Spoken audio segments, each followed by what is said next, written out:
some logic. Now I do know that when you place tags on an enemy, when you place group tags on an enemy, what happens is the bots, your bots, are evaluated in order. So it does the bottom one first, then the next one, then the next one, then the top one. And whatever tags the first bot places, the second, third, and fourth bot can also see. So what you can do is have the first bot place a tag on an enemy that's within range, and then the rest of the bots will see that tag, and then they can just target it if they're within range. And if they aren't within range, then they can follow whatever else logic. So let's try that. Let's try going into tagging. So let's do, let's say a dot tag enemy. So the first thing is, if there's already an enemy that's tagged within range, we don't want to do anything. So we only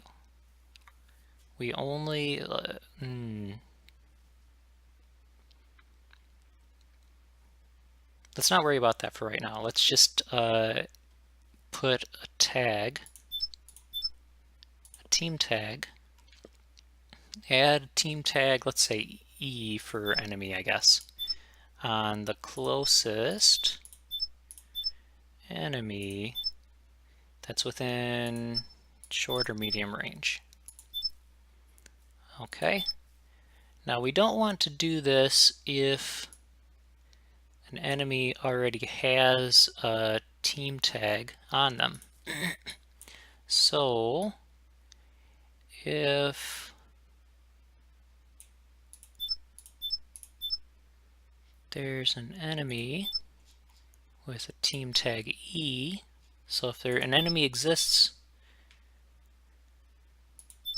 if an enemy doesn't exist with the team tag E, then we're allowed to do this. Now the issue with this logic is if the enemy walks out of range,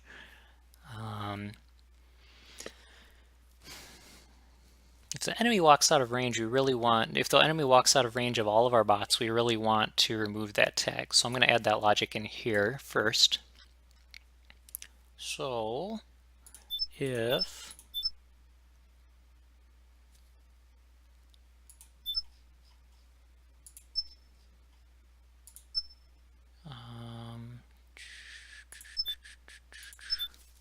now the question is, how do I know if that enemy E is out of range of all of my allies? Maybe we should untag him if he's out of range of any of my allies who aren't backing up, any of my allies who are attacking.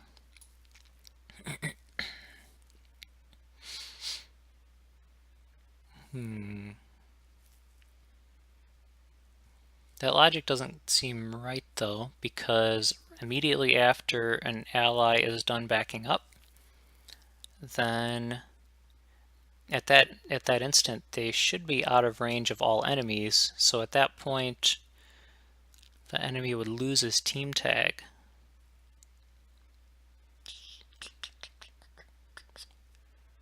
Okay, you know what we're gonna do? We're gonna make a leader, and we're gonna make a follower. So there's a fancy way of making a leader, but we're going to do it the simple way right now. We're just going to have hive mind, and we're going to have hive mind leader. Okay, and hive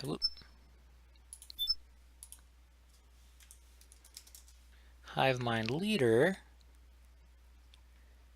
is going to tag an enemy, and then he's going to do the hive mind logic. Now, I do expect that if we do more advanced logic with leader, that I'm going to have the leaders delegate themselves, or I guess elect themselves automatically, and then if your leader dies, a new one gets elected, and so on and so on. But for now, we're just going to designate this guy the leader. And we'll have to manually set him every single time, but that's fine. So if the leader is out of range, so this still has the same issue that if the leader starts backing up, then he'll probably get out of range. But you know what? Let's just see how it works. So what did I do? If enemy is out of range and has the team tag E, so if the enemy with team tag E is out of range, then we're going to remove team tag E from all enemies. I mean, I could say from the guy who's team tagged E, but I mean, it works just as well to remove it from all enemies. So, and then we add the team tag E to any enemy, assuming that there's no enemy with team tag E, we will add it to the closest enemy that's within short or medium range. And then finally, we have to make sure we attack the enemy with team tag E with highest priority. So even higher priority than all of those. Let's just have you know what though? If we're already attacking an enemy, we want to continue attacking him. But if we aren't already attacking an enemy, then let's attack enemy short, medium, or long range with team tag E.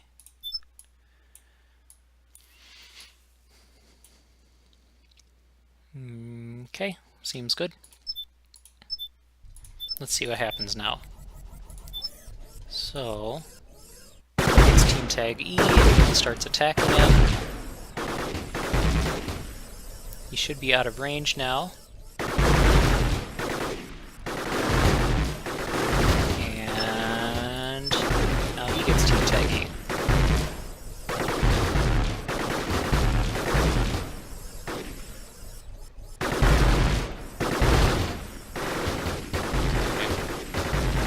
So I think we're going to win this one. But I will say, I think we need to work on our retreat logic next, so we only retreat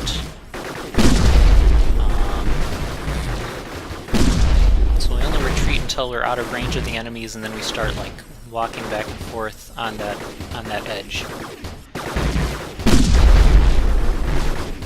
And then we start advancing again once our shield starts healing.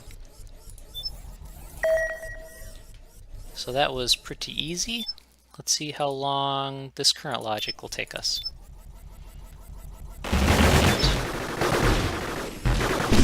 So we killed off our first one very quickly. Haven't team tagged anyone E yet.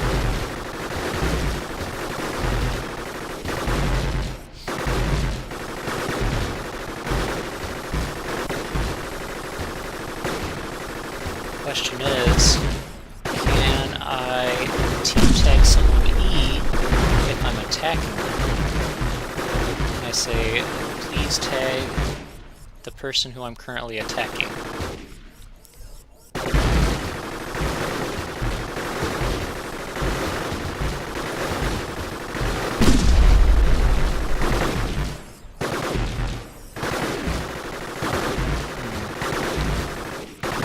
Well, it doesn't seem to matter.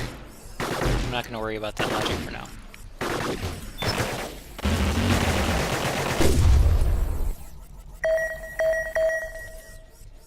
So the logic I was specifically thinking about is, so here we have someone team tag E. Here, these two bots are, at least one, this one seems to be in medium range of that guy. This one, maybe not. The leader isn't in medium range of anyone. Because of that, the leader isn't designating anyone as the team tag E.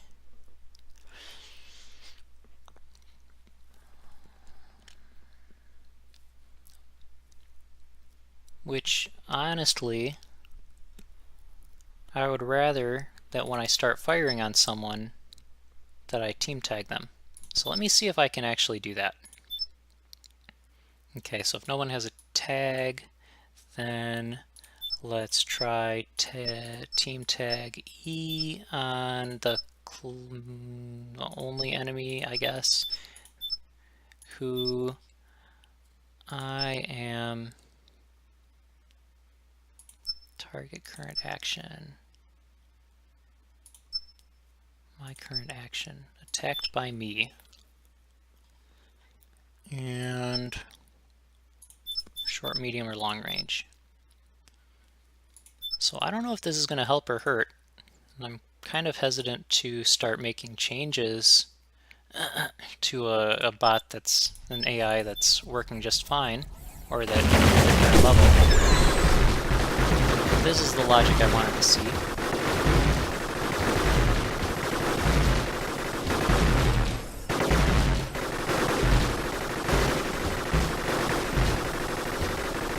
Although I would argue that if it worked before and it doesn't work now, that there's some deeper issue, because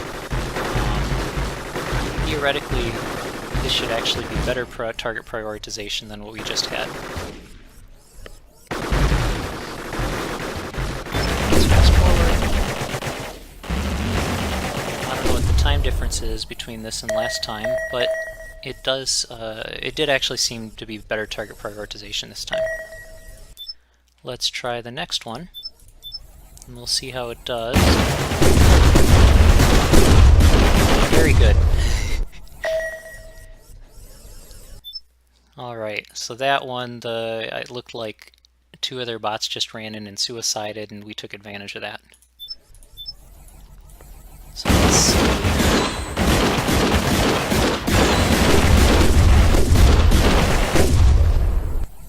That one, they weren't all pushing at the same time. Because of that, we had the numbers advantage most of the game. Let's see. That one, they were just trying to rush. They were trying to rush the resources, which is not good against our strategy.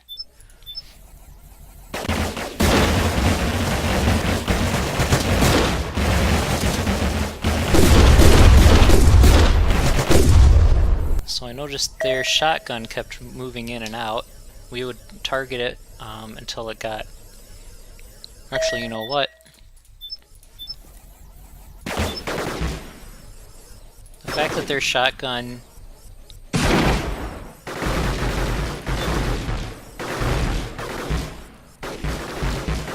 Their shotgun is actually messing up our target prioritization. Because we stay targeted on the shotgun for long after we should. Because after the shotgun gets out of medium range, it's no longer a threat because it can't even fire. So let's also add in one additional bit of logic where we, if the enemy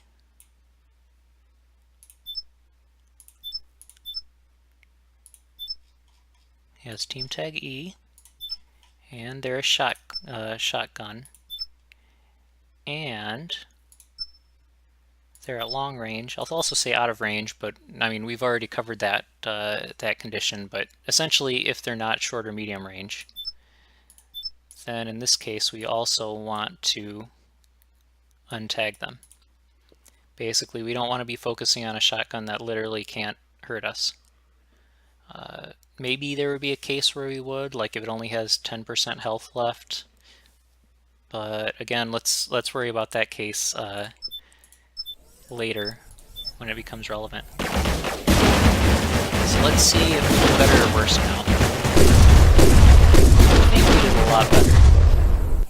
And it makes sense because we were focusing on higher priority targets.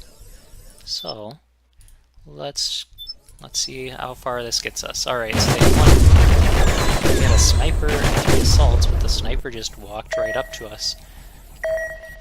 Which seems like a terrible strategy. You want to keep the sniper at max range as much as you can. Alright. So we pulled off an assault bomb right away. Because of that, we don't really have a chance. Let's just see. Let's keep going.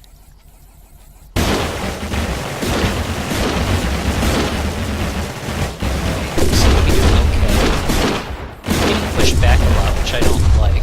I don't like being pushed back. So you know what? Basically, if both sides have good retreat logic to the point where they're not taking shield damage or taking hull damage, but one side keeps getting pushed back, what happens is eventually that side gets pushed against the wall, they can't retreat anymore, and then they die. So I don't like it when I'm getting pushed back because that's a sign that I could easily get killed.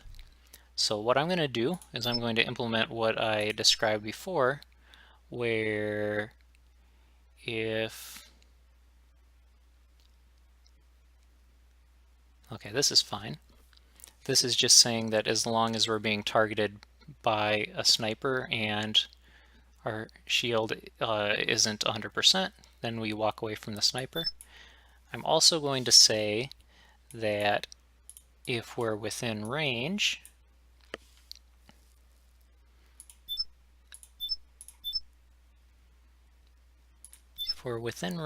of any enemy, we have to be within range of any enemy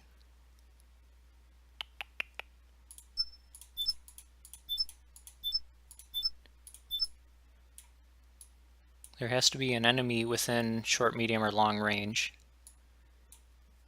and then we'll flee from them. I guess I could have also said flee from closest enemy that's in short, medium, or long range, but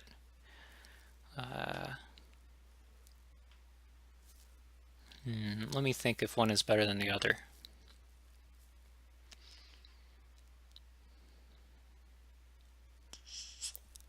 They're both kind of the same. I'll just leave it the way it is now. But basically they'll stop retreating. What'll happen is they'll stop retreating once they're out of range of all enemies, and then they'll switch to this logic, which all of these require at least the enemy to be within range, and then when all of the actual attack actions fail, then it'll go here, it'll just try walking towards the closest enemy. So basically what it'll do is it'll step towards the closest enemy, and then the next tick it'll probably be within range of an enemy, so then it'll walk away from that closest enemy until the shields actually start rising again. So this is actually kind of a big change. Because of that, I want to rerun my logic on some of the other stuff, because what will happen is my bots get into the fight quicker now, but they also get back into the fight with lower HP or lower shields, and it really changes things up a lot. If I wanted a robust solution, what I might want to do is place a tag on myself when I start backing up and stay out of range until my shields are full again. Not because like I say, as it is now, once the shields are at between 25 and 50%, I'll walk right back into the fight again. So if we had a tag on ourselves, we could stay retreating as long as that tag exists and our shields are below 100%. And then once our shields get back up to the 100% mark, then we remove the tag and we're back to attacking again. I kind of want to add that logic. Let's first see how this works. I'm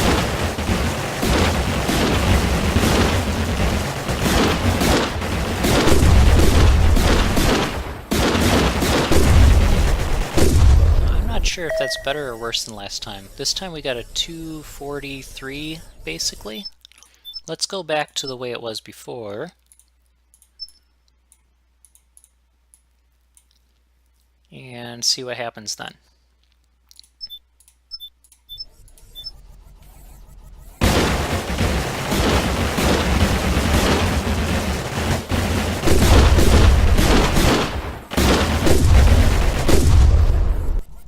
That time it was 259. So they were pretty close, but really it was better before.